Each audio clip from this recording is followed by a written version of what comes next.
Yo, internet! Welcome back. And today, we're not focusing on Coyote things so much, but we are doing F150 things, and probably a very common thing on YouTube. Haven't really done my own research on anybody has done an installed video of a 3.5 drop kit. 3.5 drop kit? Well, it's exactly what it sounds like. We're dropping it 3 inches in the front and flipping the axle to get 5 inches lower in the rear. I happened to score a new secondhand set of well, the springs, and then this axle flip kit here. It comes with shackles and the brackets and U-bolts and hardware to basically exactly what it sounds like.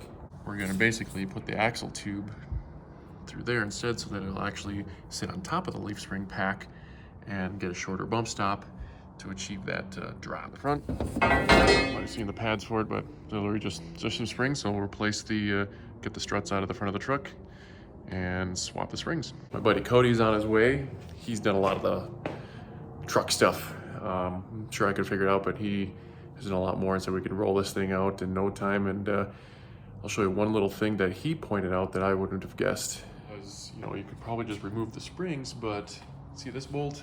Easy to get to. Not so much on this side. So what we'll do is basically disconnect the rear leaf springs, take the shackles out, drop the springs, get the brakes off, roll the axle backwards, and then put it back on top of the springs. Luckily for us, we get to skip the drive shaft part because it's still on Bluetooth mode. So let's get after the fronts anyway. All right, so we got the truck in the air. Last time I messed with a strutted truck half-ton was with a Nissan Titan. It did not look like, and the strut did not come out as easy as it looked like this is going to. Big bolt. I put a 30 mil socket on the nut, fit fine, and then the 3 nuts on top. I think it'll come out. I think that's it. Right, it seems there's like enough room to get that thing out of there. I'll let you know if not, if I have to take other pieces apart to get that strut out.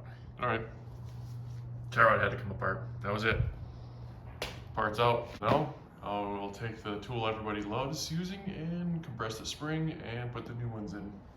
Wherever I put them last. Yeah, there they are. Should be fairly simple. These are just new cups for the spring. I don't know, because they're not really cups.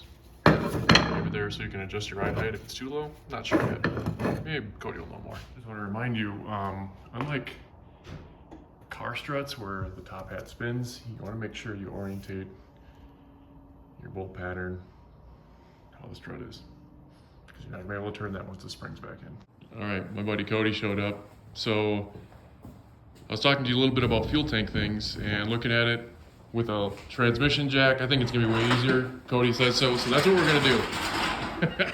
Yeah, if we just kind of support the gas tank, drop one of the saddle clamps, kind of massage it over. We'll pop that bolt out for the leaf spring pack, and we'll just pull those out. That way we don't have to move the axle. We can support it with jack stands and it can just live there. Yeah. And then we just put springs underneath, bolt everything up.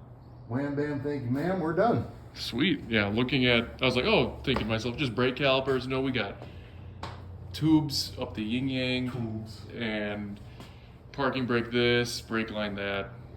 Gas tank is just going to be half taken. You winning over here? Maybe.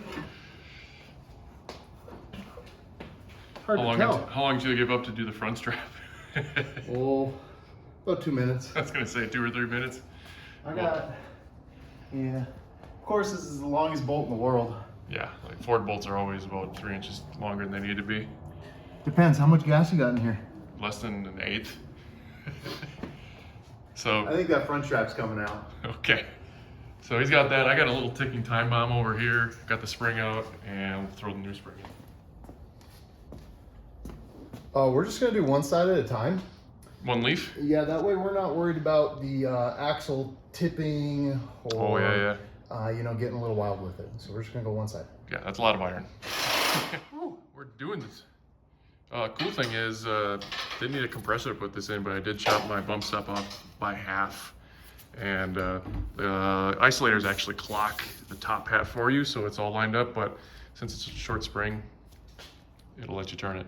Oh man, it's a boy! And soon to be twins. What am I explaining? I don't know what these objects here do that are powder coated and shiny. These are metal. When you hit them together, no, I'm just kidding. Out of tune. So pretty much, here's what you got. Here's your leaf spring, right? Yep. Leaf spring sits on here. You don't want it there, because that makes your truck big and ugly. You want it on the bottom. So you get this fancy guy. What this does is this locates Set leaf spring. right there. I can't move that forward, backwards. I can't tilt it. It sets your angle. And then your leaf spring goes underneath and wham, bam, thank you, ma'am. You got a lowered truck. All for the low price of $200. Yeah. Oh. We're done.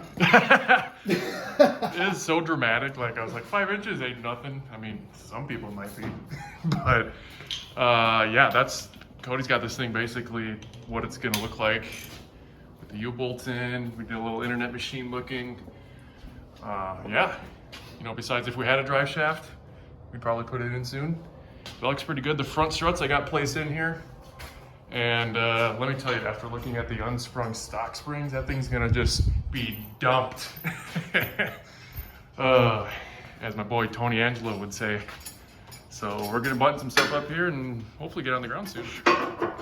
We are just cruising down here. We're getting the gas tank out of the rig. Cody put the bolts on the way a mechanic would in the front leaf spring. So and you just got a dirt bath.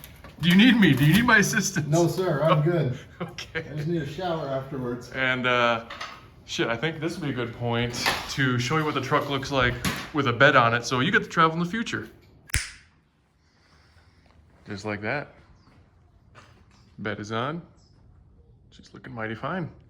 And you get to see what wheels we decided to go with on this build if you've been following along on the Coyote swapped series.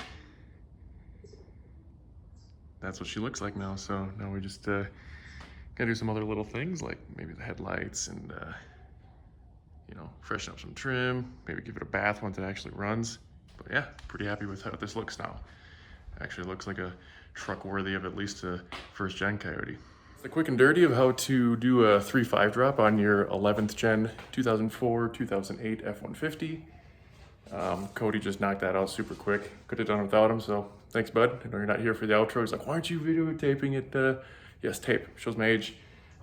With it down on the ground. Well, we didn't have the bed on. I just put it on last night, and I think this was a good idea. So, thanks for watching. Give it a thumbs up if you like it, and please consider subscribing to see more Coyote and Ford content. We'll see you next time.